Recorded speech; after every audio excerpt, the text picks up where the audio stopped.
Hey guys, Mike here with Supreme Canine Academy. Right now I have Howard. Sorry. I have like a bunch of dogs, so I forget names sometimes. Anywho, I wanted to address something that seems to be more common nowadays, and that is purely positive training. While it may work with a very small amount of dogs, it's detrimental to the psychological aspect of the dogs. And what I mean by that is dogs need a leader, and if you're going to basically pussyfoot around and allow the dog to make the bad choices that he chooses to make and say, oh, it's okay, or try to redirect him with a treat when he wants to kill another animal, that's a horrible, horrible thing to do.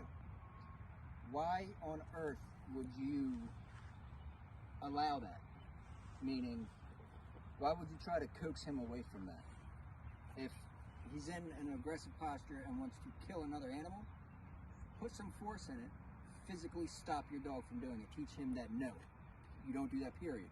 That's unacceptable. Same with like inside the house.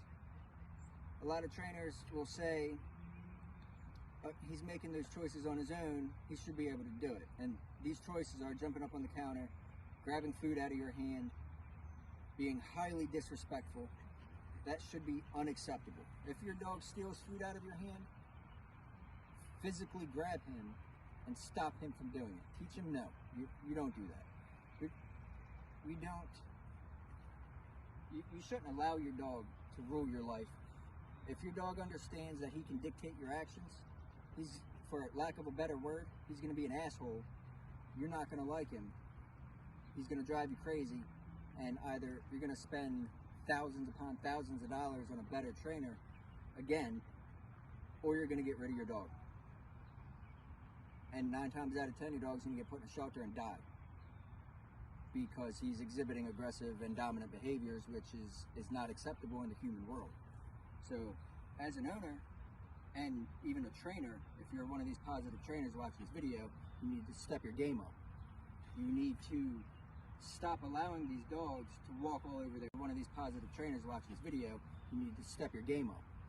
You need to stop allowing these dogs to walk all over their owners, because then they hire somebody like me, which is 4 times more expensive than you. So now they're spending more money, which is unacceptable. If you're training a dog for somebody as a professional, that should be the end of training. You train them for life, not tell them, oh, it's the dog's choice, let him do it, here, give him a bunch of treats. Like, what is that? That's not training. That's trying to coax a dog to do something.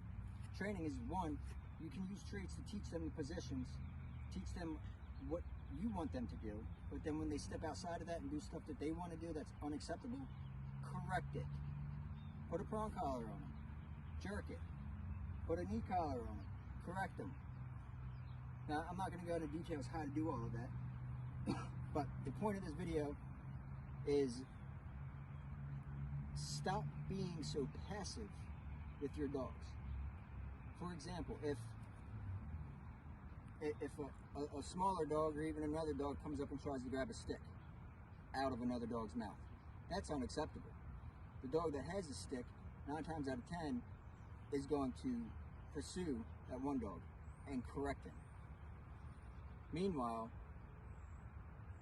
most owners and trainers are, oh, it's okay, it was his choice. Yeah, when a dog dies, that's not acceptable because you allow him to do whatever he wants to do. When a dog pulls an owner down, gives her a concussion, breaks fingers, that's not acceptable. Correct your dogs. And trainers, stop being so passive. You're making all of us look bad. And it really baffles me. Like, why on earth, when a dog jumps up on a counter or knocks a person over, are you gonna say, oh, well, I mean, it was the dog's choice. Let's bring him back with some treats. You're rewarding the dog for being an asshole. And you're the bigger asshole for saying that you're a professional and then telling these people the things that are gonna get their dog